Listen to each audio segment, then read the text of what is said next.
postar.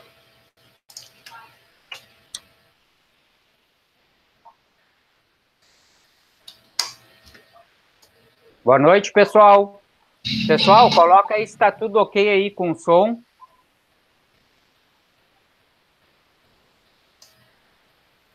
Pessoal, eu vou apresentar aqui o nosso convidado, né? Ele vai fazer a sua apresentação e aí depois eu vou começar algumas perguntas com ele. E aí, se vocês quiserem fazer pergunta, vocês vão colocando aí que depois, no final, né, na possibilidade, eu vou passando para ele, certo?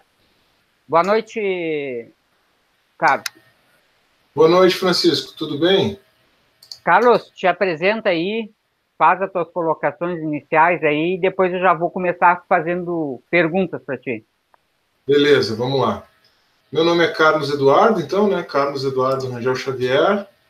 Eu sou natural de Porto Alegre, como a gente estava conversando agora um pouquinho antes de entrar no ar, né? Mas eu estou há 10 anos no Paraná. Eu sou formado em Direito, né? Me formei pela Federal do Rio Grande do Sul. Estou há 10 anos no Paraná, passei no concurso para procurador do Estado do Paraná e estou aqui já desde 2008, né? Há 8 anos em Curitiba, desde o final de 2010. E aqui eu fiz mestrado também na Federal do Paraná, mestrado em processo civil, né? E de uns anos para cá, né, na verdade nos últimos 2 anos, é que eu descobri o libertarianismo. Um aspecto interessante é que eu, em todos esses anos na faculdade, né, todos esses anos estudando direito, porque na verdade nunca deixei de estudar, né, embora tivesse foco para estudar para concurso,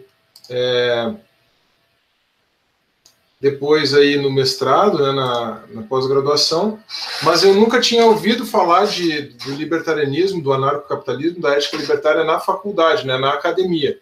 Os motivos são óbvios, né?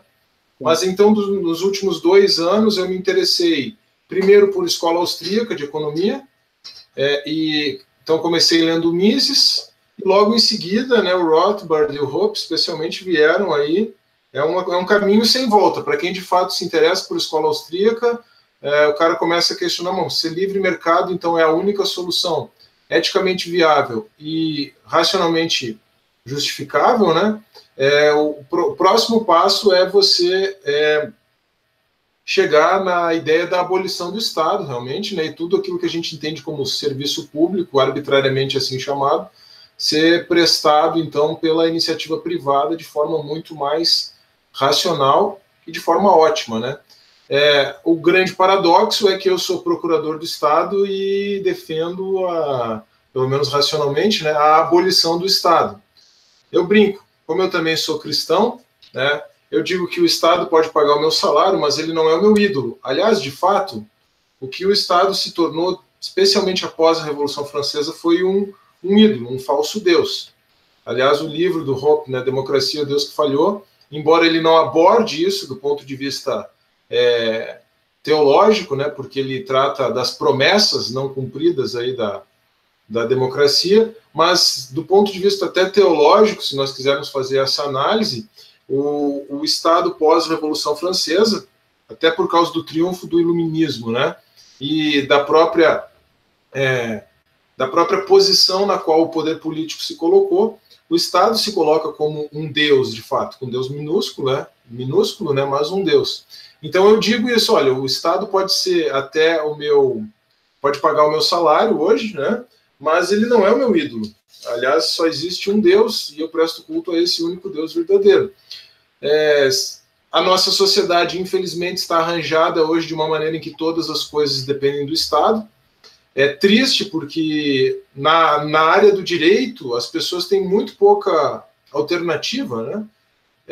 Eu até falo, alguns alunos me perguntam: professor, mas então eu quero ser... Porque eu falo muito de libertarianismo em sala de aula e alguns alunos ou já tinham uma inclinação, se despertam para isso, e aí outro dia eu estava conversando com um aluno, ele disse: não, professor, eu quero ser advogado tributarista, vamos combater o sistema e tal. Eu disse: não, beleza, cara, muito legal.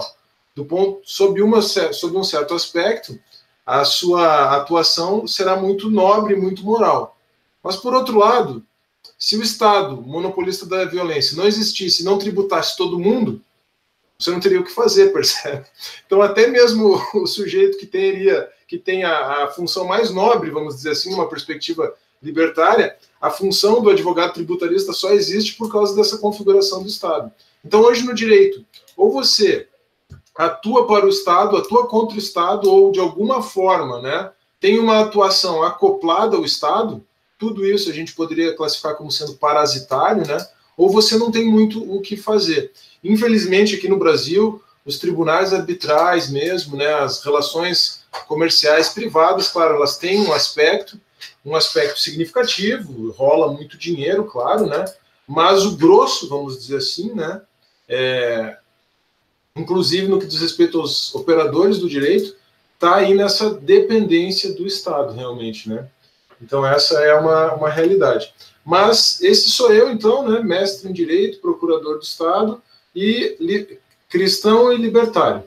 E me diz uma coisa, Carlos, para a gente começar aqui, para dando uma explicação ali para o pessoal que não faz muito ideia o que é o justnaturalismo teológico e o justnaturalismo racional, e se né, ele realmente ele entra em embate um contra o outro, ou isso aí é uma interpretação errônea das pessoas que não estudaram com profundidade essa questão e acham que se eu sou justnaturalista teológico, então eu tenho que abolir o racional, ou se eu sou racional, eu tenho que abolir o outro?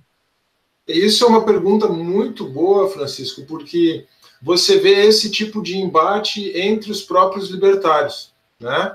Esse tipo de preconceito, vamos colocar assim. Mas, sem entrar no mérito dessa discussão que você percebe por aí, né? Desse ranço de ateus contra cristãos, ou de cristãos contra ateus, a verdade é que, se a gente entender bem os conceitos, entender bem o percurso histórico também, desse tipo de pensamento que a gente pode classificar como justnaturalista, a gente vai perceber, vai chegar na resposta da sua pergunta. Eu já antecipo a resposta, né, que não, as coisas não são incompatíveis.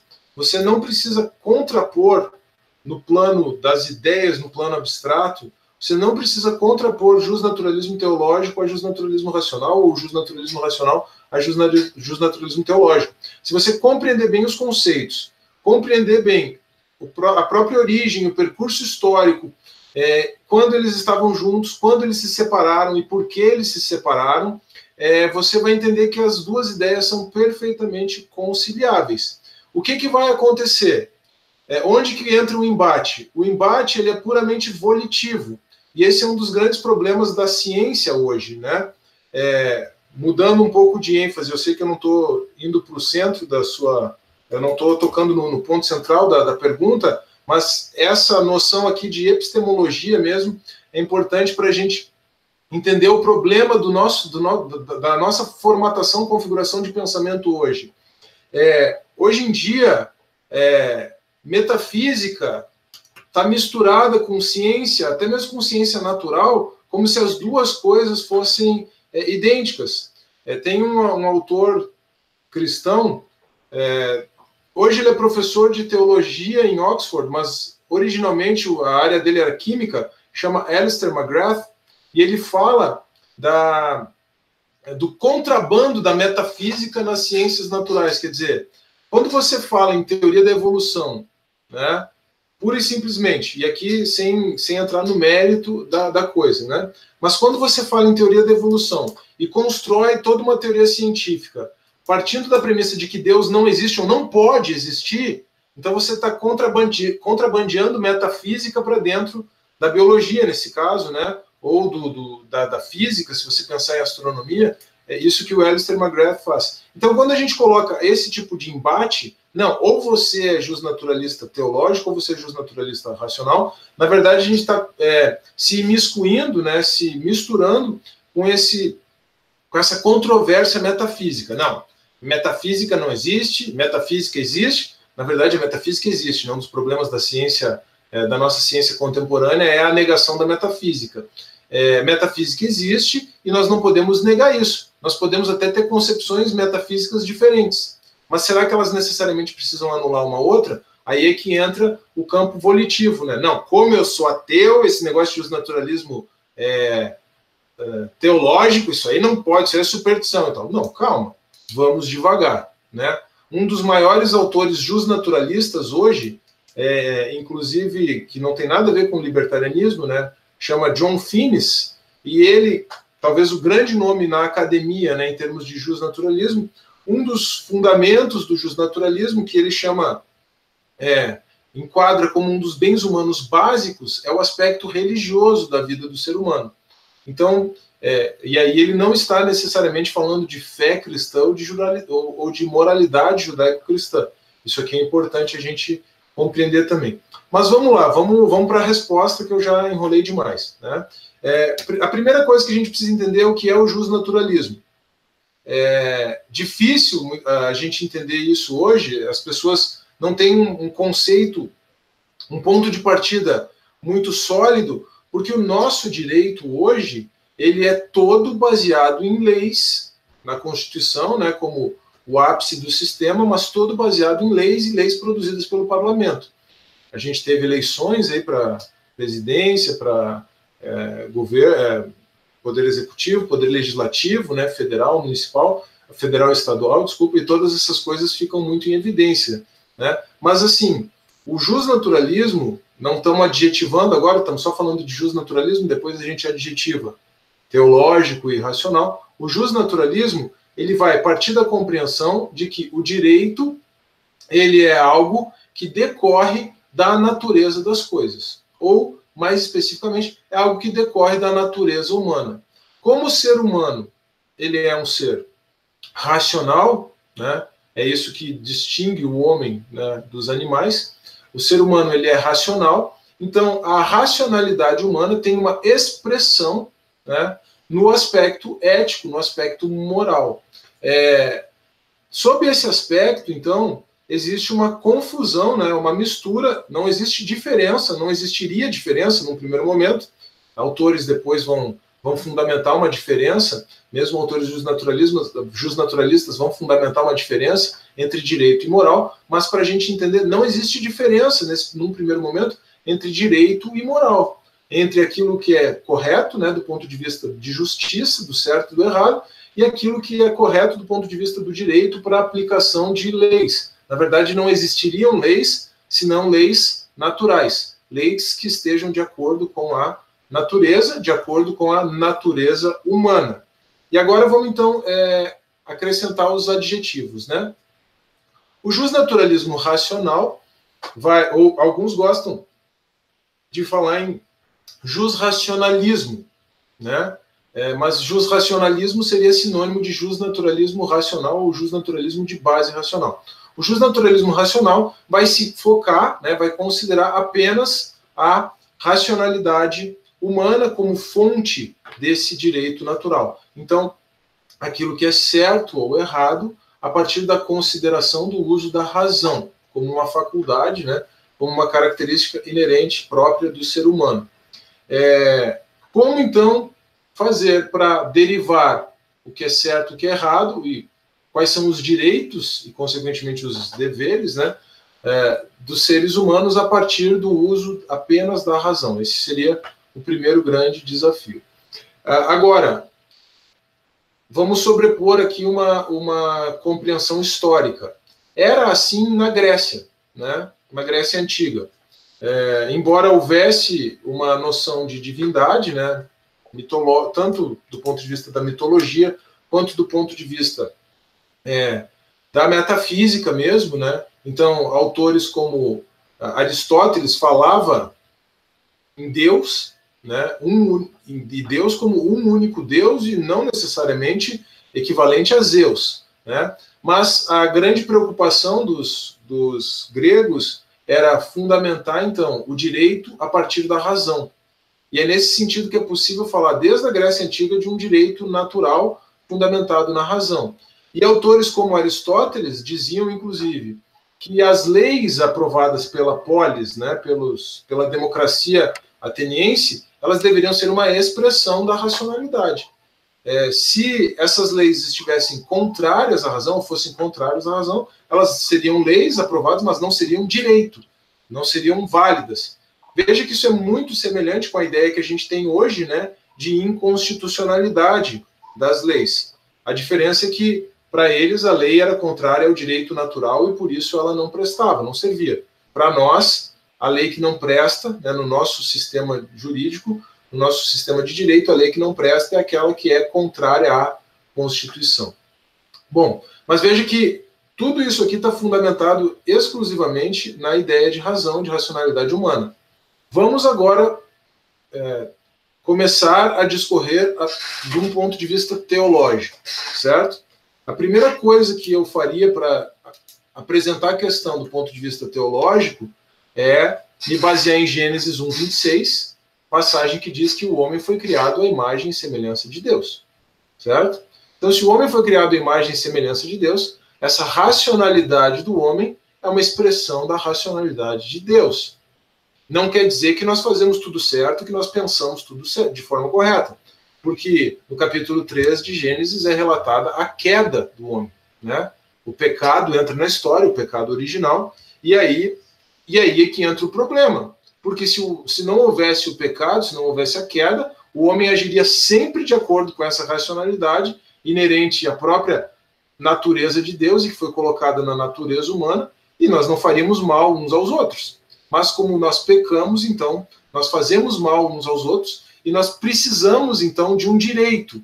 Aí vamos colocar o direito como fator corretivo da moral, né?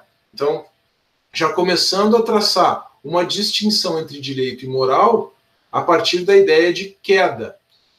Mas veja, a gente está sobrepondo um discurso ou indo para uma camada mais funda, né, mais profunda, como se a gente estivesse usando uma visão de raio-x aqui.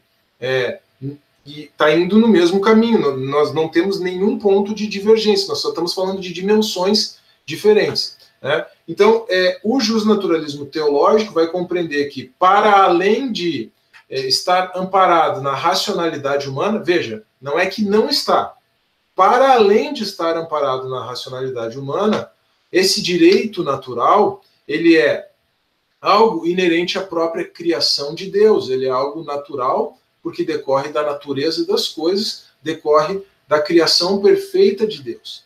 E aí é que nós temos uma ambivalência, né, dois conceitos, duas ideias possíveis, e aqui é que o pessoal começou a se atrapalhar ao longo do tempo, né? Por quê? Porque Deus é tanto razão quanto vontade. E a beleza de Deus é que a vontade de Deus é condicionada pela sua racionalidade, diferente de um homem, diferente do ser humano. O ser humano tem razão, porque foi criado por Deus, tem vontade, né, tem emoções, esses são os três componentes da alma humana, né, segundo a boa teologia, né, intelecto, sentimentos e vontade, e essa expressão tríplice da alma do homem, inclusive, refletiria a personalidade tríplice de Deus também, né, se a gente for falar da doutrina da Trindade, mas o ser humano ele tem esse caráter tríplice, mas esses elementos estão em desajuste no ser humano, exatamente por causa de uma coisa chamada pecado original. Mas em Deus não, Deus é perfeita vontade e perfeita razão. Então, com Deus a coisa funciona muito bem, porque essas coisas estão 100% identificadas. Agora, com o ser humano, não, né? Então, quando a gente fala em direito natural, o direito natural é a expressão tanto da razão quanto da vontade de Deus. E aqui, obviamente, a gente está falando de uma moralidade abstrata, né? A gente está falando de forma abstrata. Até se a gente for estudar a Bíblia e estudar especialmente o Antigo Testamento, alguns se oporiam dizendo, mas Deus ordenou a morte do povo que morava na terra de Canaã, quando Israel conquistou a terra prometida, depois de sair do Egito e passar 40 anos no deserto. Bom, é verdade, está registrado lá. Tirando as possibilidades de a gente fazer uma interpretação não literal do Antigo Testamento, algo que eu, como protestante, não tenho muita tendência a fazer, né? Prefiro compreender que aquilo ali é história, de fato, né? Mas, assim, a gente tem que entender que situações como essa estão diante da vontade providencial de Deus, né? Que pode, de fato, entrar em descompasso, né, na nossa limitada visão, com aquilo que a gente pode derivar como uma vontade objetiva e racional de Deus. Puxa, mas pensando lá na frente, se o princípio da não agressão é uma decorrência da moralidade que está em Deus, né, da regra de ouro, vamos falar mais adiante sobre isso. Por que Deus mandou matar os cananitas? Por que Deus mandou matar os habitantes de Canaã? Tem toda uma questão espiritual, tem toda uma questão profética, simbólica por trás disso, né? E uma perspectiva histórica, inclusive. Então, essa é uma primeira objeção que o pessoal pode fazer a essa distinção, ou melhor, a essa assimilação entre a vontade, entre o direito natural como vontade e razão de Deus, mas ela não passa pelo crivo de um exame teológico, vamos dizer assim, né? Claro, agora veja que interessante, se a gente fosse pensar em termos de história da civilização, né, então nos gregos a gente já viu o direito natural amparado na razão. Se a gente fosse pensar em Israel como o povo escolhido, e o povo escolhido que recebeu a revelação e a lei de Deus, e a lei do Antigo Testamento como uma expressão da vontade de Deus, porque muito claro, né, Deus falou e deu os mandamentos, então, bom, não estamos muito preocupados com a racionalidade da coisa. Deus falou, nós temos que obedecer, né? Com a expressão da vontade de Deus. Então a gente tem, na Grécia, a racionalidade como fundamento do direito natural. Em Israel, e a revelação do Antigo Testamento é uma revelação parcial. A característica da Antiga Aliança é que nela nós temos sombras. Então você consegue perceber a vontade de Deus e a racionalidade de Deus, né? E a racionalidade inerente ao ser humano caminhando em paralelo na história. Mas aí nós temos Cristo. João 1,14. E o verbo se fez carne e habitou entre nós. E o logos se fez carne e habitou entre nós. Logos é exatamente a palavra grega para razão. Então, a racionalidade, quer dizer, a grande questão do cristianismo é que os próprios apóstolos de Cristo compreenderam que aquele homem que morreu e ressuscitou, aí é uma afirmação de fé, as pessoas não precisam acreditar nisso, mas eu creio nisso. Aquele homem que morreu e ressuscitou era a própria encarnação da racionalidade de Deus. Então, aquele homem é a encarnação da racionalidade humana, pensando em o ser humano como criado à imagem e semelhança de Deus. Então, se a gente tinha na evolução histórica vontade de Deus e racionalidade separadas, em Cristo e, consequentemente, no cristianismo, após isso, essas duas coisas estão juntas, né? E aí, claro, obviamente que Jesus não estava preocupado com direito natural. Jesus estava preocupado em redimir a humanidade. Os apóstolos de Cristo não estavam exatamente preocupados em fundamentar um sistema de direito natural. Eles estavam preocupados em levar o evangelho às nações, né? E estavam preocupados em escrever, completar a palavra de Deus, como Paulo escreve aos Colossenses, né? Terminar a revelação. A antiga aliança, sombras, agora que Cristo veio, nós precisamos da revelação completa, a nova aliança, o Novo Testamento. Mas logo em seguida, os autores do cristianismo, né, os pensadores do cristianismo, os chamados pais da igreja, né, pais apostólicos, pais da igreja, eles se preocuparam, sim, em dialogar racionalmente com a cultura ocidental. Então, logo no século II, essas coisas que eu estou falando, elas foram identificadas, né, ou melhor, verbalizadas, porque elas já foram identificadas pelo apóstolo João, quando ele escreve o verbo se fez carne, e a razão se fez carne, mas elas foram identificadas, por exemplo, por Justino Mártir. Justino Mártir falava do logos espermáticos, né, do logos seminal ou das sementes do logos, né? Ou seja, já que o ser humano foi criado à imagem e semelhança de Deus, aqui é possível que qualquer ser humano, mesmo sem inspiração divina, apreenda algo da racionalidade de Deus. E é por isso que o Justino Mártir, então, dizia que Isso aqui pode parecer muito pagão, muito herético para um cristão hoje em dia, especialmente para um cristão protestante. Vou fazer a meia-culpa aqui, e especialmente para um cristão pentecostal, ou neopentecostal, né? Mas assim, Justino Mártir dizia que a filosofia grega tendia para Cristo, no sentido de que aqueles filósofos do passado, desde Heráclito, Sócrates, Platão, Aristóteles, especialmente Aristóteles, eu diria, eu gosto muito dele, mas esses homens, eles, à medida em que aprendiam algo da razão, eles estavam aprendendo algo compreendendo algo do verbo divino.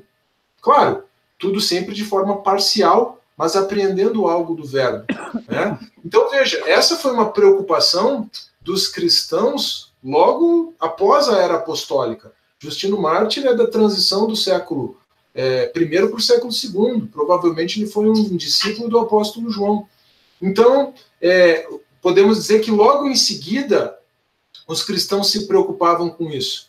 Quando eu digo que eu sou cristão libertário cristão, uma das outras coisas que eu digo é assim, bom, Jesus e os apóstolos não estavam preocupados com teoria política, mas isso não nos proíbe de usar os ensinamentos deles para pensar politicamente, para pensar do ponto de vista do convívio em sociedade de forma mais ampla, e não apenas, né, pensando na moralidade cristã.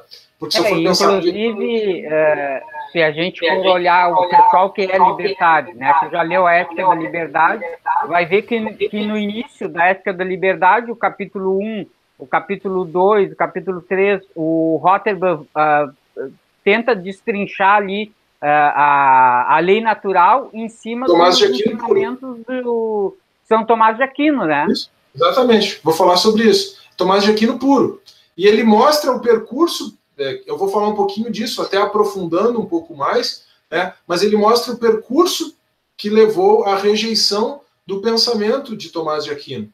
Né? Mas é exatamente isso. Claro que o Tomás de Aquino, nós estamos falando de 1000 anos já de progresso no pensamento cristão. Eu parei aqui em Justino Mártir, vou dar um salto de mais uns 200 anos e vamos chegar em Agostinho de Hipona, ou Santo Agostinho. Né? E, resumindo aqui, o Agostinho de Hipona, ele vai se preocupar com essa ideia de lei natural, de direito natural, e ele tem uma expressão que é muito interessante, porque a expressão do Agostinho de Hipona a respeito da lei natural, ela é inclusive ambígua do ponto de vista linguístico, porque ele diz que a lei natural é igual a voluntas vel ratio Dei. Essa conjunção vel, em latim, ela significa literalmente e ou. Sabe quando a gente escreve algo e usa aquele e/ou, porque tanto faz uma coisa ou outra? Ela tem exatamente esse sentido. Então, é como se a gente fosse traduzir de forma literal. Claro, você pode apreender, né, pelo contexto, se vel significa e ou se vel significa ou. O que o pessoal que faz a análise do pensamento justnaturalista de Agostinho, diz é que aqui seria até mesmo desnecessário você tentar aprender qual é o sentido da conjunção no contexto, porque ela significa exatamente as duas coisas. Então, fazendo uma tradução, a lei natural é a vontade ou a razão. E aí, o que digo aí em Tomás... Oi? Falhou o teu áudio na última conclusão que você estava dando do Agostinho. O que eu digo, acho que parou aí? Ou não?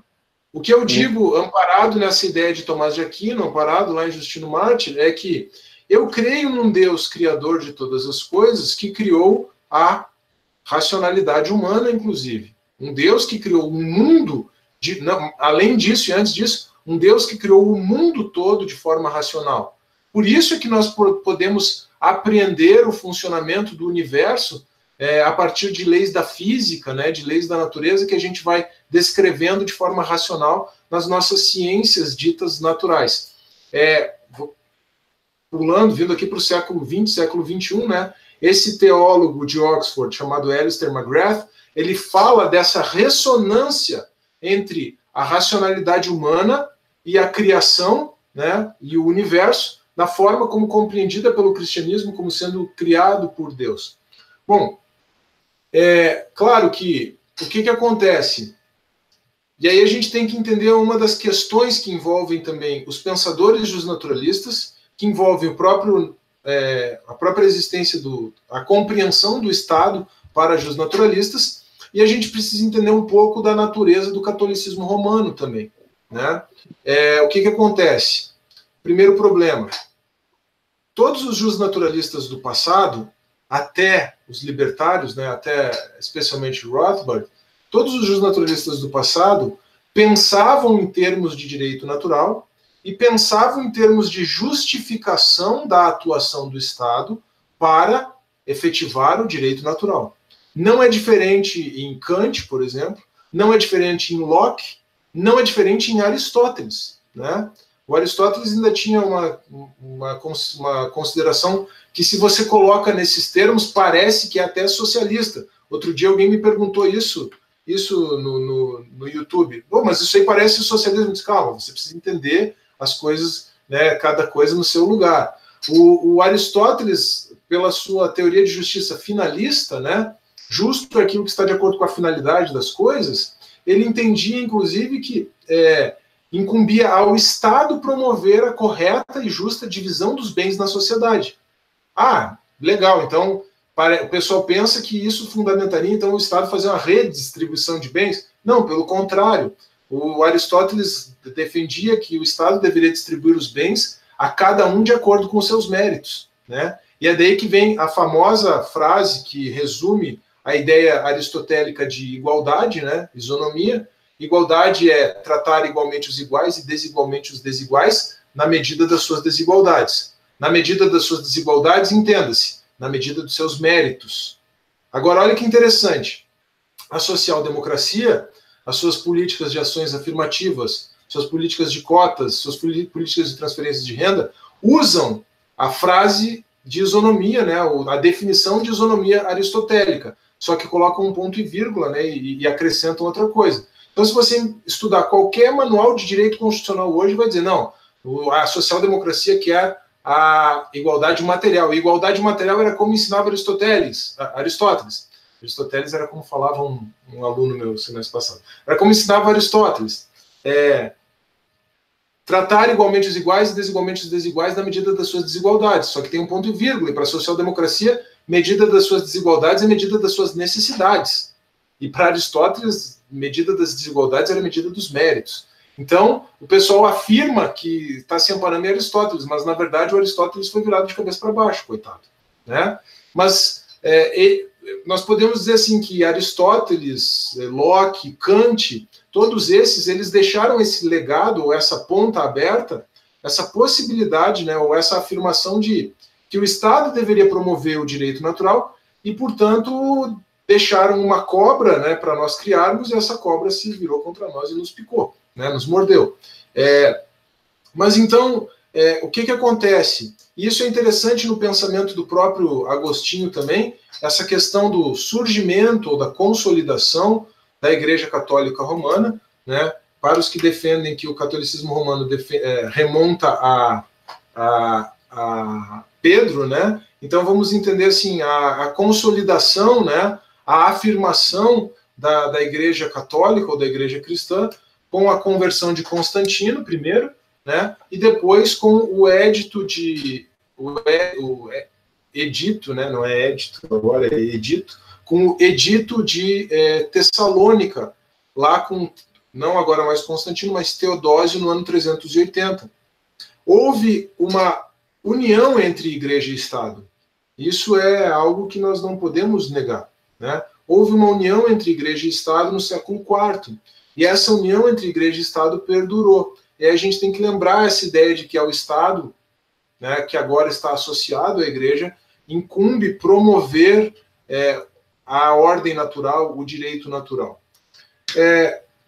O período da Alta Idade Média, ele não é um período muito... Peraí, alta, baixa, agora me atrapalhei. O começo da Idade Média é a Alta Idade Média, né? Depois vem a baixa. A primeira metade da Idade Média, vamos ficar assim, a primeira metade da Idade Média, ele não é um período muito fértil do ponto de vista do pensamento teológico, político para o cristianismo, né? Mas a segunda metade é muito fértil, especialmente por causa da contribuição do doutor em divindade, né, Tomás de Aquino, São Tomás de Aquino. E em São Tomás a gente vai ver todas essas ideias, então, bem consolidadas, bem solidificadas. Você tem o surgimento da escola da escolástica, né, católica, e aí a escolástica é tanto uma coisa muito boa, mas também uma coisa muito que tem os seus problemas e pode ser considerada, então, como uma coisa muito ruim no longo prazo, especialmente, né? O que o Rothbard faz é tentar resgatar o aspecto positivo da escolástica, né? Mas a escolástica, ela se derivou, né? Ela se transformou naquilo que se chama de nominalismo, né? Bem depois do Tomás de Aquino, claro.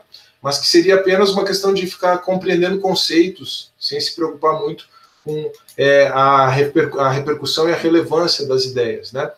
Mas em Tomás de Aquino, então, essas ideias são muito bem consolidadas, tanto do ponto de vista de teoria política, quanto do ponto de vista teológico, para mim, né? O Tomás de Aquino, ele faz uma distinção entre lei eterna, lei natural e direito positivo, né? E por que ele faz essa distinção? Mas não é tudo lei natural, direito natural, não é tudo que decorre da racionalidade de Deus? Sim, mas a gente tem que entender que a teologia também avançou, né? Progrediu nas suas especulações teológicas e se consolidou, se solidificou a ideia de mistério. O que é o mistério do ponto de vista teológico? Mistério é aquilo que permanece sob reserva exclusiva de Deus. É aquela compreensão, ou melhor, é aquela verdade que está oculta em Deus e que somente é entregue ou é apropriada pelos seres humanos à medida em que há revelação da parte de Deus. Então, nesse âmbito é que existe a lei eterna. E a lei eterna só pode ser apropriada pelos seres humanos por meio de revelação de Deus. A gente tem que entender que isso é especialmente relevante no contexto do cristianismo, que compreende que Deus veio até nós na forma de um homem e, portanto, revelou muito do que estava oculto, né? Aliás, em Cristo, todos os mistérios da sabedoria e do conhecimento estão ocultos. Isso é o que está em Colossenses 2:9, né? Então, isso é muito relevante para o cristianismo, mas além da lei eterna, num segundo momento, numa segunda dimensão, né, numa segunda etapa, nós temos a lei natural. E a lei natural é aquela que pode ser apreendida pelos homens com a utilização da razão. Olha aqui. Se a gente está falando de justnaturalismo racional, nas categorias elaboradas por Tomás de Aquino, justnaturalismo racional está na categoria da lei natural, né, ao passo que o justnaturalismo teológico também, né, porque a gente está dialogando, está raciocinando a partir de uma perspectiva teológica, mas ele está aqui. E o que eu falo a respeito do libertarianismo, da ética libertária, né, é que ela é, até onde eu conheço, a única opção que você tem disponível no mercado, na qual um cristão e um ateu conseguem dialogar sobre teoria política e ética. Agora, vamos entender bem, né? Conseguem dialogar se estiverem dispostos a compreender como as coisas funcionam. Se estiverem partindo de uma premissa, não, todo ateu é um desgraçado que vai morrer, queimar no inferno, do ponto de vista do cristão. Ou se o ateu estiver dizendo, não, todo cristão é um supersticioso, infeliz, que vai, né? Não vai ter diálogo. Mas que acredita em fantasma. Acredita em fantasma, o que quer que seja, né? Então, se for nessas bases, não tem diálogo nenhum. Mas se você fizer um diálogo epistemológico, histórico, compreender como as coisas funcionam, você vai ver que é possível, sim, dialogar. Claro, não vai ter conversa, né, entre um conservador que entende que o Estado, um cristão conservador que entende que a moralidade judaico-cristã deve ser imposta pelo Estado, e um libertário e tal, mas se a gente compreender as coisas nesse percurso histórico, racional, nesse percurso argumentativo que eu estou apresentando aqui, é plenamente possível. Aliás, eu ainda vou apresentar as ideias a ideia da regra de ouro e vamos tentar entender isso aí um pouquinho melhor ainda. Qual que é a grande questão? A grande questão é como que essas coisas se separaram do ponto de vista histórico, né? Porque com o passar do tempo, houve um certo desgaste da escolástica católica. E antes disso, na verdade, ainda no século XIII, né, antes do desgaste da escolástica católica e da derivação da escolástica no nominalismo, né, eu chamo o nominalismo de masturbação mental, né, que é ficar apenas tratando de conceitos e mais conceitos, sem chegar a lugar nenhum. Mas antes dessa corrupção, vamos dizer assim, da escolástica católica, você tem um autor que está no extremo oposto a Tomás de Aquino.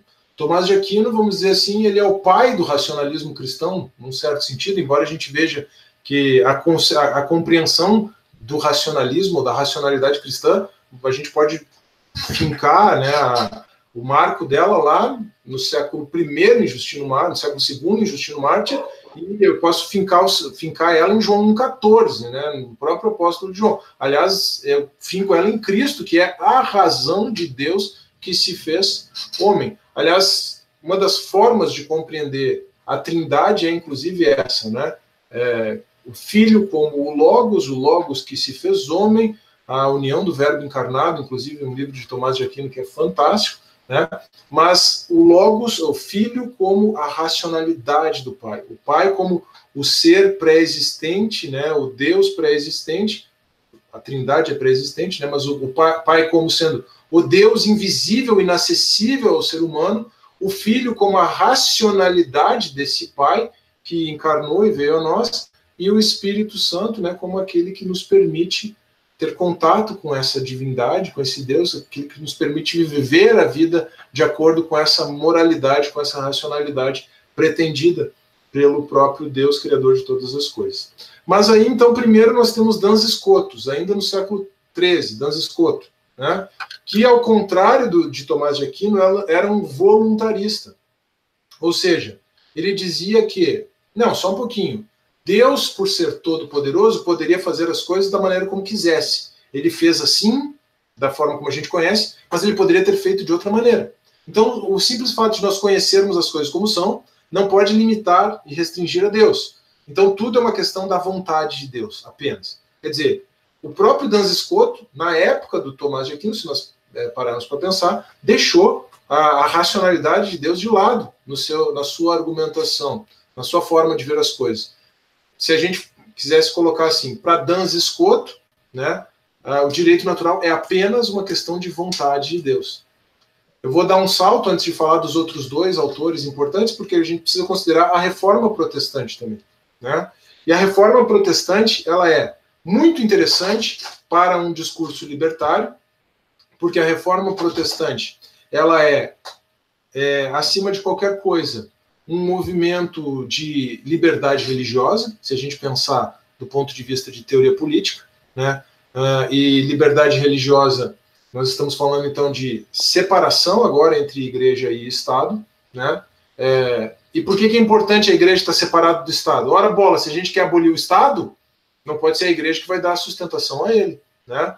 Agora, a igreja enquanto tal, ela é uma entidade libertária muito interessante, enquanto ideia, né?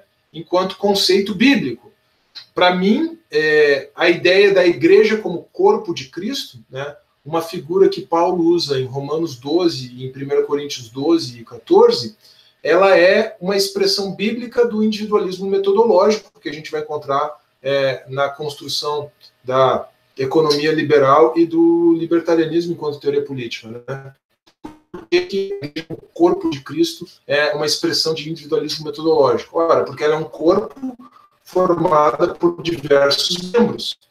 O aspecto de você ser um membro do corpo de Cristo, né, a pessoa ser um membro do corpo de Cristo, aponta para a individualidade daquela pessoa com uma função determinada dentro do corpo, né? Cada membro tem a sua função, cada membro tem a sua função cada membro ligado à cabeça, né? Então, existem esses paralelos muito interessantes de serem explorados. Mas a Reforma Protestante, ela como ela precisava se voltar contra o catolicismo romano, e o catolicismo romano era o grande inimigo, esse momento histórico, embora ele seja muito marcante na história até do pensamento ocidental, ele tem também as suas consequências negativas. Uma delas é a negação da ideia de livre-arbítrio, por exemplo. Embora você possa remontar a negação do livre-arbítrio ao próprio Agostinho, né, mas o Tomás de Aquino, por outro lado, provou racionalmente a existência do livre-arbítrio, né? E aí o que acontece? Se o Tomás de Aquino provou, nosso amigo Lutero precisa fazer o quê? Precisa dizer que não existe, né? Não vamos esquecer também que o Lutero era um monge agostiniano, então nada mais propício, né, para se amparar no fundador da ordem, embora ele já rompendo com a Igreja Católica, né, para dizer que o livre-arbítrio não existia. Outro aspecto importante da Reforma Protestante é que, ao negar o livre-arbítrio, né, ela também vai se concentrar de forma muito especial no voluntarismo, naquele voluntarismo enfatizado inicialmente por Duns Scoto.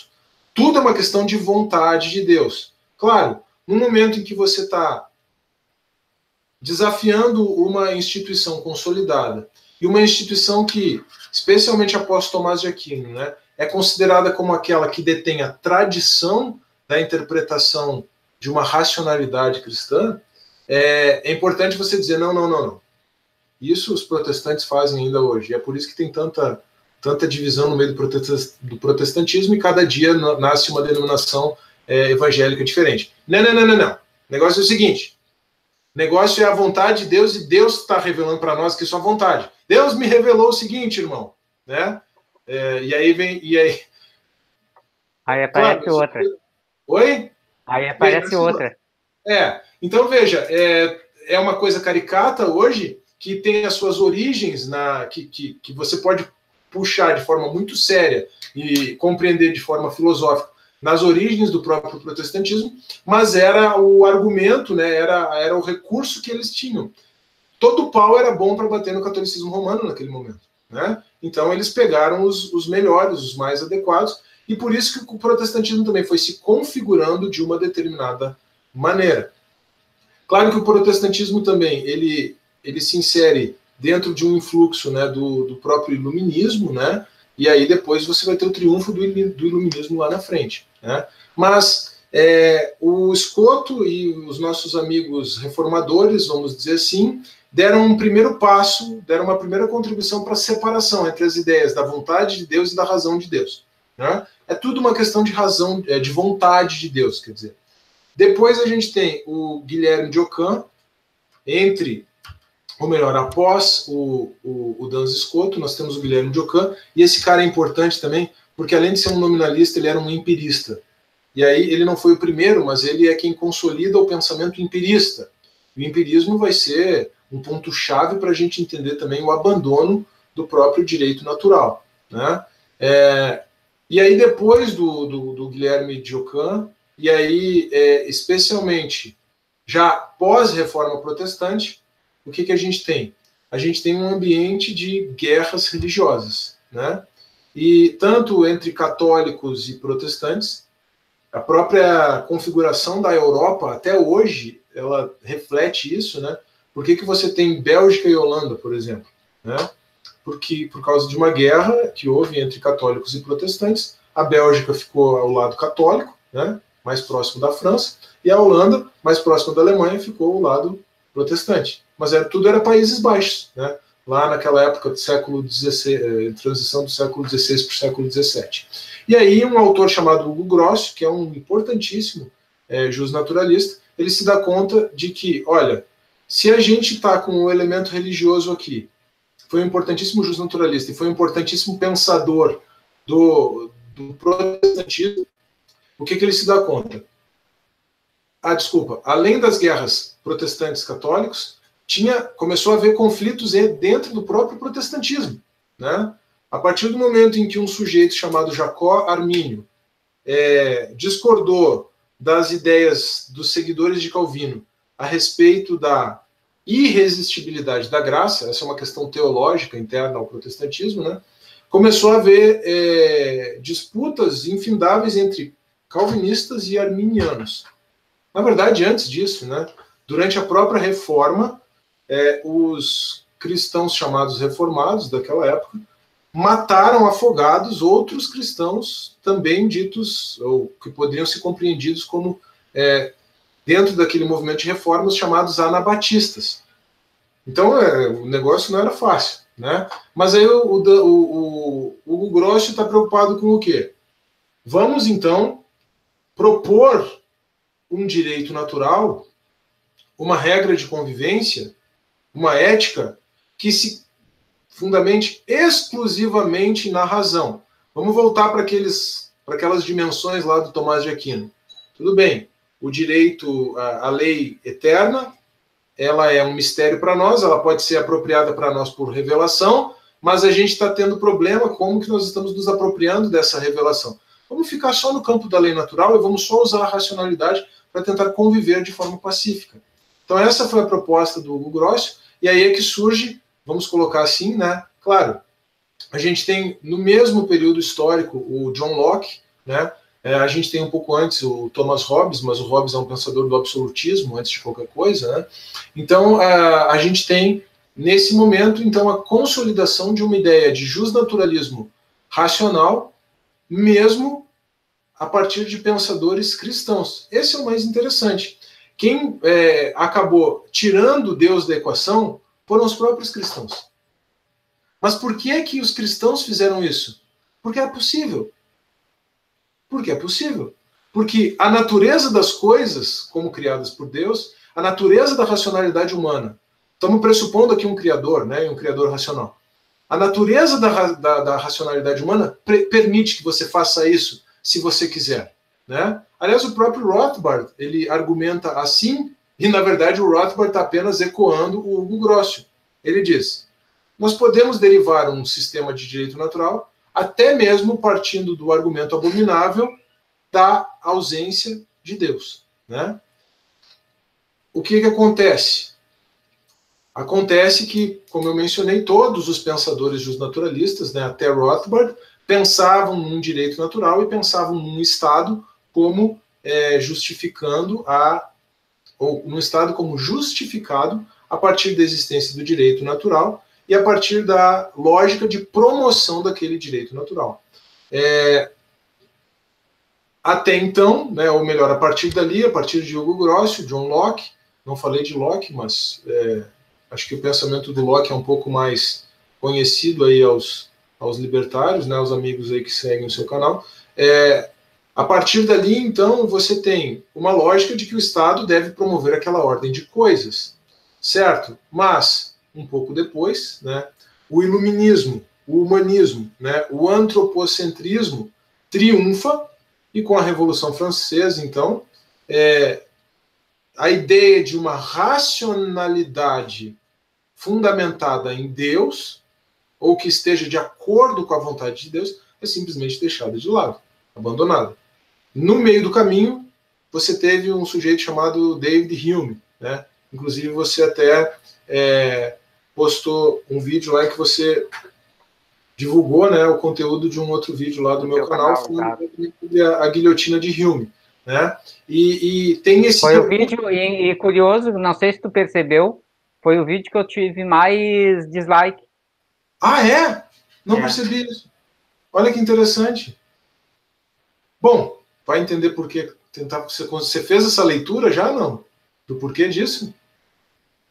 Eu acredito foi porque por causa da minha conclusão final. A minha conclusão final foi a seguinte, porque tem muita gente que advoga que a moral é subjetiva, né? Certo. Aí eu coloquei ali aquela apresentação ali e aí eu finalizei o seguinte, bom, se a moral é subjetiva, como é que eu vou dizer que imposto é roubo? Como é que eu vou convencer o outro cara, né, que imposto é roubo? Isso é subjetivo. Então, para ele, né, na visão dele, de repente, não é roubo. Mas na minha é roubo, porque é subjetivo. Exatamente. Eu acredito que foi por causa disso. Entendi. Não sei, de repente posso estar enganado, né? Entendi. Eu, por exemplo, os meus vídeos com mais dislikes foi quando eu resolvi postar sobre política, né, na época das eleições. Aí eu sei por quê que houve os dislikes. A gente tenta fazer essa leitura, né? Mas então tem o David Hume, a guilhotina de Hume, que na verdade é também apenas a consolidação daquele empirismo próprio lá do Guilherme de Ockham, e que é uma grande característica do nosso pensamento científico, né, posterior à Revolução Francesa, do nosso pensamento científico moderno e pós-moderno, embora o pós-modernismo também tenha quebrado um pouco essa lógica, né, mas agora só é científico aquilo que pode ser provado por fatos. Então, calma, tem um problema sério de epistemologia por trás dessa afirmação, né? Mas aquilo que pode ser provado por experimentos científicos, tal, só isso seria científico. Essa é a ideia do empirismo, e aí o Hume quis dizer que você não poderia derivar um sistema de direito natural a partir da razão, porque razão é apenas algo que está no plano do ser, algo que você compreende a partir de experimentos. E moralidade é algo subjetivo, como você acabou de mencionar aí. Bom, então aí prevalece a Revolução Francesa, né, o triunfo do iluminismo, e aí prevalece a ideia de que agora, então, a racionalidade, ela até então ela nos dizia como nós deveríamos viver, né, mas agora que prevaleceu uma nova ordem de coisas, não importa tanto essa racionalidade, ou melhor, a gente sabe que no frigir dos ovos, essa conclusão é que não importa mais a racionalidade, mas a racionalidade ela vai ser encontrada na expressão da vontade geral do povo, né? Triunfam as ideias de Rousseau na Revolução Francesa, né? Só que a vontade geral do povo na verdade, a ditadura do primeiro número inteiro acima de 50%, né? Apenas isso. Ditadura da vontade do primeiro número inteiro acima de 50%. Não dá para dizer nem que é da vontade da maioria, né? Claro, na cabeça do Rousseau, era a maioria mesmo, porque ele estava pensando numa democracia direta. Mas na cabeça do Rousseau também ele fundamentou uma religião civil, porque o objetivo era acabar de vez com o catolicismo romano, né? O catolicismo romano personificando tudo aquilo que se entendia como ideia religiosa, né? Claro que o catolicismo romano ele deu a sua dose de contribuição para isso também, né? A gente precisa reconhecer, o próprio catolicismo reconhece, com a Inquisição, enfim, né? Coisas desse tipo. E aí você vê, às vezes, o pessoal que é justnaturalista, que tem uma tendência libertária, mais entre os conservadores, na verdade, e que é católico, se apegando coisas como a Inquisição e tal, e defendendo coisas como essa. Pode até ser que tenha uma justificativa racional, uma explicação racional, mas você não vai conseguir estabelecer uma interlocução fazendo coisas como essa, né? Você pode, de repente, apresentar uma releitura histórica, como muitas pessoas têm feito. Mas simplesmente justificar que tem que ser assim mesmo, tem que queimar os hereges e tal, fica complicado de estabelecer um diálogo. Uma coisa é fazer uma releitura, né? Uma coisa é como eu vi uma chamada aí outro dia dizendo que muitos dos presos comuns afirmavam que eram hereges porque queriam ser tratados como presos religiosos, porque as prisões da Inquisição eram muito melhores do que as prisões comuns. Isso é uma coisa, é uma releitura, você vai apresentar fatos históricos, você pode fazer uma releitura das cruzadas, você pode fazer, né, uma abordagem histórica. Outra coisa é simplesmente defender que não tem que ser desse jeito mesmo e tal. Muito complicado. Aí você entende também por que os ânimos ficam tão acirrados e por que fica tão difícil de estabelecer um diálogo mesmo, né? Mas então, o objetivo era, de fato, superar o catolicismo romano, superar a superstição, né? O pessoal vai dizer assim. Aí vão entrar outros processos cognitivos depois, né? Outras teorias, mas, né, a visão do neo-ateísmo é a visão de que, agora já dei um salto de mais uns 300 anos, né? A visão do neo-ateísmo é de que, enquanto nós não tínhamos o desenvolvimento das ciências, a religião cumpriu o seu papel. Agora que nós temos microscópios e telescópios, nós não precisamos mais de Deus. Quer dizer, essa é a frase de um dos ícones aí do novo ateísmo, né? Não, só um pouquinho. Aquilo era superstição enquanto a gente não tinha ciência. Calma. é como a gente está falando, existe um aspecto do pensamento humano necessariamente que é metafísico. E a negação da metafísica é negar o pensamento humano. A gente...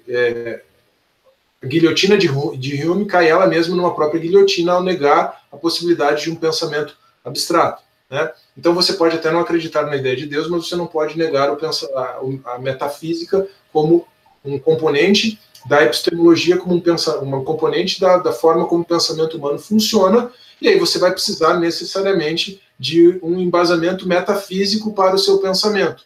É isso que faz um autor justnaturalismo do século XX, John Finnis, né? Ele busca uma fundamentação metafísica naquele aspecto lá da religião, ou da ideia de religiosidade como um bem humano básico.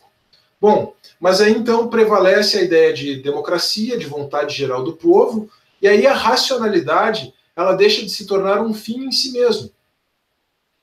Porque se você tem uma lei natural como vontade de Deus, essa lei natural é um fim em si mesmo. Se você tem uma racionalidade como uma lei natural como expressão da razão, da racionalidade, ela é um fim em si mesmo. Agora, com o triunfo do iluminismo, da Revolução Francesa, da democracia, vamos colocar assim, né, nas suas mais variadas formas, a racionalidade deixa de ter um caráter finalístico e passa a ter um caráter puramente instrumental. Então, outra coisa vai nos dizer onde queremos chegar.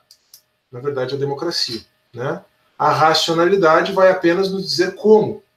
E esse é o grande argumento, um dos grandes argumentos que o próprio Rothbard explora na introdução, né, nos primeiros capítulos da Ética da Liberdade, no qual ele trata de um ponto de vista mais filosófico e menos histórico e menos teológico do que o que eu estou fazendo aqui, mas ele acaba enfrentando exatamente essa última parte aqui desse nosso percurso histórico, esse triunfo do iluminismo na Revolução Francesa, né, e essa rejeição das ideias, especialmente de Tomás de Aquino. Pós-reforma protestante, ele também faz essa análise, né? Mas o Rothbard vai dizer que agora a racionalidade se tornou apenas algo instrumental, não se tornou algo, não é mais algo que nos diz para onde vamos. Beleza, então a gente escolhe para onde vai e aí pensa como chegar lá, né? Basicamente esse é o resumo da coisa. Aí a moralidade, né, a escolha dos fins, se torna algo de fato puramente subjetivo. Só que se fosse pelo menos subjetivo para você e para mim, né, seria impossível conviver, mas não, é subjetivo a partir da vontade de uma maioria, né? Esse que é o grande problema, esse que é o grande dilema incontornável, na verdade, da organização do nosso Estado, né, da nossa sociedade, numa perspectiva democrática como nós temos hoje, né? Então, o passo seguinte foi a consolidação do positivismo, né? Já que a lei expressa a vontade geral do povo, o direito é aquilo que está na lei, dane-se a razão. Aliás, é isso que você vai encontrar nas palavras do Kelsen, né? Claro, eu estou parafraseando, né? Mas o Kelsen, o grande positivista do século XX, do começo do século XX, ele vai dizer que direito não é uma questão de justiça, direito é uma questão de moral, direito não pode ser uma questão de religião, de economia. Olha que loucura. Direito é uma questão daquilo que está na lei, porque a lei... Claro, o Kelsen não vai dizer isso, porque isso, a raiz disso está em Rousseau. Direito é uma questão daquilo que está na lei, porque a lei expressa a vontade geral do povo. O Kelsen vai dizer direito é uma questão daquilo que está na lei, por quê? Porque ele está preocupado, epistemologicamente, né, com a função do jurista. Com o que o jurista deve fazer. E o jurista deve apenas descrever a lei, porque a lei é o seu objeto de estudo. De novo, positivismo, né, um objeto de estudo separado do sujeito, né? Então essa é a lógica do Kelsen. E é isso que nós temos no nosso direito. O nosso direito ele é o resultado de atividade legislativa do Estado. A forma como você vai encontrar o produto final, o resultado final, isso falando do nosso direito hoje, né? É que pode variar. Você pode encontrar o resultado final nos precedentes, como historicamente foi no direito anglo-americano, né, no common law. O direito positivo é aquele que você encontra nos precedentes, nos julgamentos dos tribunais. O direito positivo é aquilo que você encontra na lei. O direito positivo é aquele que decorre da submissão da lei à Constituição, por decisões que você tem do Poder Judiciário, da própria Corte Suprema, do Supremo Tribunal Federal. Bom, Você pode ter configurações... O julgamento que teve aí do indulto é um exemplo, né? Sim, exatamente. De positivismo, né? Quer dizer, cada um ali estava, um interpretou de uma maneira, o outro interpretou da outra, né? Tudo dentro da questão subjetiva, né? Eu acho que pela regra XYZ que está ali no artigo X é assim. Aí o outro, não, mas veja bem, aqui no artigo tal, de 1900 e tanto, e assim vai, né? E assim vai. E aí esse aí é o resultado, por que a lei, hoje em dia, o pessoal não entende, mas como que isso é tão imoral, né? Exatamente por causa disso, né? Por causa desse percurso histórico todo. Então, ilustrando a partir desse exemplo que você deu, pode ser que a gente construa um resultado final de uma forma diferente. Então, diversos argumentos apareceram naquele julgamento do Supremo Tribunal Federal. E o Supremo poderia ter declarado a lei inconstitucional ou constitucional. Então, mudaria o resultado final. Mas o resultado final seria o resultado, né, o fruto da interpretação da lei a partir da Constituição feita pelo STF. Então, o STF, como um tribunal dentro de um sistema de direito positivo, mesmo que ele dê a última resposta, a última palavra a respeito do que é constitucional ou não, ali você está encontrando, é uma metodologia diferente, mas ali você está encontrando uma forma de saber qual é o direito, né? Tudo isso é muito questionado, né, no âmbito da teoria do direito, essas discussões não nos importam aqui. Importa só uma última questão, que é um link, né, que o direito hoje faz com a moral, que é a possibilidade de, exatamente dentro dessa lógica de argumentação, de construção do raciocínio, né, do direito dialogar com a moral, que é algo que a gente encontra no constitucionalismo contemporâneo, né, mas isso é apenas uma válvula de escape, vamos dizer assim, né? Você busca argumentos morais na construção do raciocínio da decisão judicial, né? Você pode buscar argumentos morais, mas não em qualquer situação. Você precisa de um discurso constitucional, você precisa estar amparado em princípios, né, para ter um resultado final um pouquinho diferente. Mas tudo isso está dentro dessa compreensão positivista, né? Dentro dessa compreensão que o direito é aquilo que é produzido pelo Estado. Como eu mencionei, os próprios justnaturalistas, ao longo do tempo, deram a sua contribuição para que isso fosse assim, né? Ao enfatizar a função do Estado de aplicar o direito natural, mas o fato é que é bem nessa linha do que você acabou de falar. O nosso direito hoje, ele é altamente sobrecarregado, ele é altamente imoral e ele é altamente irracional. Carlos, nós já estamos aqui, chegamos já a 1 hora, e eu tenho várias perguntas aqui para ti. Aí vamos fazer o seguinte, eu vou fazer uma pergunta para ti aqui, para a gente finalizar, e essas perguntas que eu tenho aqui eu vou te passar depois para te responder, e aí eu vou postar aqui na minha comunidade do canal, e tu posta lá na tua, porque depois que eu encerrar aqui, eu vou postar os links do teu canal aqui na minha comunidade, certo? Ótimo. Então, para finalizar, a minha pergunta seria a seguinte, como é que tu vê um plano de ação, né, para espalhar de maneira que as pessoas entendam que o anarcapitalismo, né, não diz respeito a proteger grandes empresas ou ao dinheiro, porque não sei se tu já percebeu isso, né, mas a maioria dos conservadores e tal, eles criticam o anarcapitalismo como o seguinte, os anarcapitalistas só pensam em dinheiro. Se liberou o mercado, deu. Para eles é isso aí, o rei deles é o mercado, né? Como é que tu vê essa questão, né, de colocar para eles que não é uma questão de dinheiro, mas sim de moral, e qual seria um plano de ação, né, ou alguma coisa que tu vê, olha, eu acho que a gente deveria caminhar por esse caminho, por aquele, para espalhar de maneira mais... fazer o que a esquerda fez, né? Ocupar espaço. São duas perguntas muito boas, talvez são o centro da questão, né? Porque senão a gente tem que entender também que não basta ter ideias, né? Não basta ficar discutindo no plano teórico.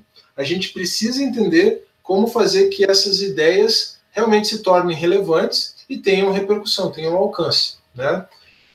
A primeira é a mais complicada delas, certo? Por quê? Porque ela esbarra muitas vezes no argumento fático ou no argumento empírico, né? Então eu vou começar pela segunda, porque aí a partir da resposta da segunda eu acho que eu posso construir bases para a gente chegar na resposta da primeira, né? Perfeito. Então, assim, a primeira grande estratégia é atuar no convencimento, né? E aí o que eu acho que a comunidade libertária precisa de fato amadurecer no Brasil é compreender que você está militando no campo das ideias, mas você está militando no campo social, certo? Porque uma ideia pode ser muito boa, mas de nada adiantará ela ser apresentada de uma forma que uma pessoa não a acolha, não a compreenda, ou de forma que uma pessoa tenha uma repulsa imediata, um preconceito imediato para com ela. Era um pouco do que a gente falava aqui antes, né, de entrar no ar, né? Então eu vou retomar um pouco a ideia, não exatamente o que a gente estava conversando, né? Mas assim, então é preciso que se estabeleça um diálogo respeitoso. Ponto. Claro, eu sei que os memes eles têm uma função importante, né, interessante, né, na divulgação de qualquer tipo de ideia, de muitas ideias, mas é preciso que se estabeleça, quando nós estamos tratando de ideias, é preciso que se estabeleça um diálogo respeitoso. E aí a gente volta para o começo aqui da nossa conversa, né, Francisco? Agora a nossa conversa ao vivo mesmo, para nos dar conta que talvez a primeira coisa que os libertários precisam fazer é estabelecer esse diálogo entre eles, né? Quando a gente estava mencionando aqui a dificuldade que as pessoas mais ligadas a uma ideia de justnaturalismo teológico, outros mais ligados a uma ideia de racionalismo, quer dizer, os teístas e os ateus, né? Se não conseguirem compreender as bases comuns nas quais eles precisam dialogar e partirem para a ofensa, nós estamos dando um mau exemplo, né? E nós não estamos praticando entre nós aquilo que a gente quer fazer para conseguir alcançar os demais. Então, eu acho que a primeira base, o primeiro ponto de tudo é tratar de forma respeitosa, né? Estabelecer um diálogo de forma respeitosa. Certo, os libertários brutalistas vão dizer, eu tenho o direito de dizer o que eu quero, do jeito que eu quero, beleza, você tem, mas e daí? O que você quer fazer com isso? Onde você quer chegar com isso, né? Eu não estou questionando o seu direito, eu estou apenas tentando persuadi-lo de forma racional a ver onde você quer chegar com isso. Porque, de fato, a única maneira que nós temos para fazer com que essas ideias avancem é difundindo essas ideias, né? Então, por isso que é importante travar esse diálogo no plano das ideias de forma respeitosa. Sem querer, eu acabei fazendo isso, né, no meu canal, porque o meu canal, se você perceber, ele não é exatamente um canal sobre justnaturalismo. Na verdade, nenhum dos dois, nem o Direito Sem Juridiquês, nem o Teodidatas, né? Os meus dois canais. Não são canais sobre libertarianismo. No Direito Sem Juridiquês, eu nem era exatamente libertário quando comecei quando o canal começou. Eu era um libertário e não sabia, como eu digo, né? Eu sempre tive essas ideias, tive isso como uma convicção íntima, mas eu não conhecia as ideias, né? Então, o que eu tenho ali? Eu tenho muitos vídeos nos quais eu discorro sobre o direito, eu falo sobre o direito e tal. Acabou coincidindo que o vídeo mais acessado até hoje no meu canal é o vídeo introdutório sobre o justnaturalismo, né? Aliás, eu nem pensava em gravar aquele vídeo originalmente, mas o vídeo sobre o positivismo jurídico fez um certo sucesso, e aí alguém, se eu não me engano, um sujeito chamado Mike Lehman, que se tornou um amigo virtual meu desde aquela época, o Mike Lehman sugeriu que eu fizesse um vídeo sobre os 5 passos do justnaturalismo. Que eu quis adotar essa lógica, fazer de um jeito mais fácil e tal. Bom, aí eu comecei a apresentar conteúdo libertário no canal, seja vídeos específicos, seja uma perspectiva crítica, dentro de um vídeo em que eu estou discorrendo sobre um assunto do direito positivo, né? Então aí o que acontece? Aí, nessa perspectiva respeitosa, pessoas que estão ali estudando dizem, olha, professor, eu não concordo com isso aí que você falou, quando eu faço uma abordagem crítica dentro de um assunto, né? E o pessoal vai estudar para a prova, né? Basicamente é isso que eles fazem no meu canal de Direito. Estudante de Direito estudando para a prova, né? Essa época do ano é uma beleza, onde as minhas visualizações vão mais lá em cima, né? Mas eles dizem, olha, professor, eu não concordo exatamente com esse ponto que você colocou aí, mas eu respeito e tal. E aí eu tento responder de forma respeitosa também. Então eu vejo que muitas pessoas já têm despertado para o libertarianismo porque chegaram no canal por outro motivo, né? E essa é uma maneira. A mesma coisa acontece em sala de aula com os meus alunos, né? Eu tenho duas experiências muito interessantes a respeito de orientação de TCC. Tirando os alunos que vão ouvindo o que eu vou falando e aí percebem que a coisa faz sentido e se tornam, de fato, libertários, né? O primeiro foi um aluno que me pediu, já estava interessado por isso, ele é mais conservador do que libertário ainda hoje, mas ele já estava interessado pelo assunto e me pediu para eu orientar o TCC dele sobre homeschooling. Eu dei uma risadinha por dentro e disse assim, tá bom, claro que eu posso te orientar. Uma coisa que eu não falei é que a gente faz homeschooling aqui em casa com os nossos filhos, né? Então, eu dei uma risadinha por dentro e disse assim, hoje à noite tua caixa de e-mail vai estar lotada de material, fique tranquilo. Aí ele começou a fazer o TCC, começou o projeto de pesquisa ainda, né? E quando ele foi começar a escrever o TCC, eu simplesmente mandei o material, não falei nada. Quando eu achei que já estava assim, que ele já tinha percebido, né? Eu disse, você já entendeu, né? Que eu pratico homeschooling. Não, professor, não tinha entendido. Não, beleza, mas tranquilo. Mas eu em nenhum momento fiz apologia. Disse, não, é isso aí, tem que ser feito e tal, sabe? Só que o que aconteceu? Virou o semestre, ele começou o ano, estava escrevendo daí o trabalho, e ao mesmo tempo em que ele começou o ano escrevendo o TCC, ele tirou os 3 filhos da escola. Então a família dele se tornou homeschooler também, começou a colocar em prática aquilo ali. Né? Esse ano, um aluno me procurou para escrever sobre ativismo judicial, um pouco desse problema que a gente estava conversando, né? Os juízes, a subjetividade da decisão e tal. E eu disse, olha, meu amigo, o positivismo, infelizmente, ele não tem solução para isso. Você vai procurar aí teoria do discurso e tal, você vai ficar rodando dentro de um redemoinho, né? Mas tudo bem, se você quer escrever sobre isso, a minha área é processo civil, eu posso te ajudar. Mas faça o seguinte, dê uma lida aí pelo menos, vou te mandar o material, dê uma lida pelo menos no capítulo 11 e no capítulo 12 do Manifesto Libertário, para você pelo menos apresentar no teu TCC uma perspectiva crítica para falar da possibilidade de um sistema de justiça privada e tal. O menino não só leu o capítulo 11 como o capítulo 12, leu o Manifesto Libertário inteiro e chegou para mim e disse assim, professor, eu quero escrever o meu TCC sobre libertarianismo. Beleza. Tranquilo, vamos lá. Ele ainda está entendendo o que é o libertarianismo, mas aquela ideia contagiou ele. Pegou na cabeça dele. Foi uma semente que tu jogou e floresceu. Exato, eu não disse, não, cara, que horror isso aqui. Não, eu disse, olha, tem um problema, quer dizer, eu apresento os próprios problemas a partir do estado da arte, né? Eu estudei muito tempo direito, né? Ainda estudo, tenho que estudar, estudei teoria dos precedentes, estudei um pouco de teoria do direito, então eu tenho alguma bagagem para apresentar os problemas e as tentativas de solução dentro do estado da arte, mas ao mesmo tempo posso dizer, olha, mas o caminho não é, eu vejo que o caminho é outro, eu estudei tanto isso aqui que me tornei justnaturalista, aliás, eu sempre fui, por ser cristão, eu só não sabia exatamente, tinha uma certa vergonha, até uma certa dificuldade de apresentar a fundamentação, desconhecimento, na verdade, de apresentar a fundamentação do meu próprio justnaturalismo, né? Então, eu acho que o grande convencimento, o grande trabalho é esse. É como eu digo, o pessoal, até pela minha própria situação, né, pela minha própria condição de vida, eu preciso ser um gradualista, uma questão de sobrevivência, né, porque o Estado paga o meu salário.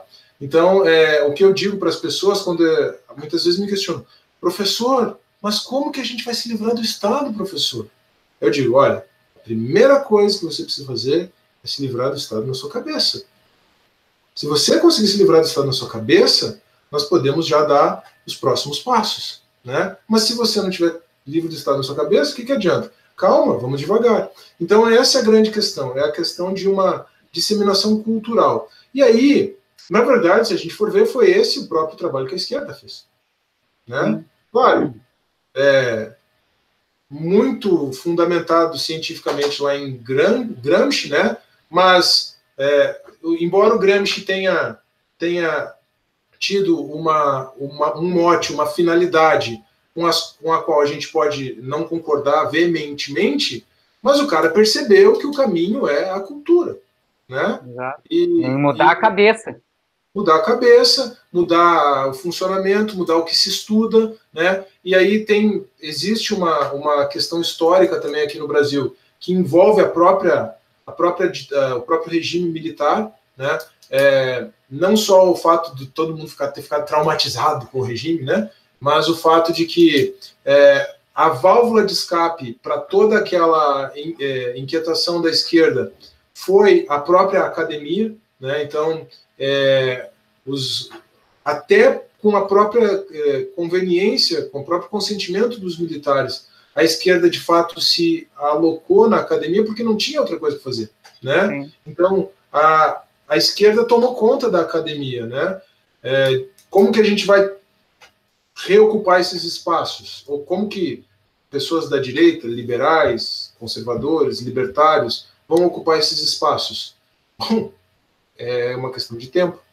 A grande vantagem, e vai levar muito tempo nesse caso, mas a grande vantagem que nós temos é que hoje, com os meios aí de difusão da informação, né, e com, especialmente, iniciativas mesmo independentes, né, a chegada do Instituto Mises aqui foi um grande marco nesse sentido, porque, de fato, autores libertários passaram a ser traduzidos, passaram a ser vendidos, passaram a ser disponibilizados gratuitamente, o PDF deles, né, essa beleza do negócio, e você tem acesso. Então, esse é o trabalho. Como tirar da cabeça das pessoas que, agora indo para a primeira pergunta, né, como tirar das cabeças... Poderia até, nessa linha, enunciar aqui o meu plano, o meu projeto de ação gradualista, né, pensando no Estado e tal, mas acho que não temos tempo para isso, talvez isso seja uma das perguntas, eu aprofundo depois.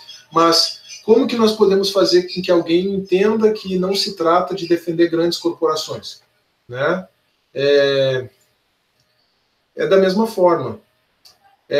Aí você precisa demonstrar para a própria pessoa que ela está partindo de um modelo de pensamento que leva em conta a luta de classes marxista.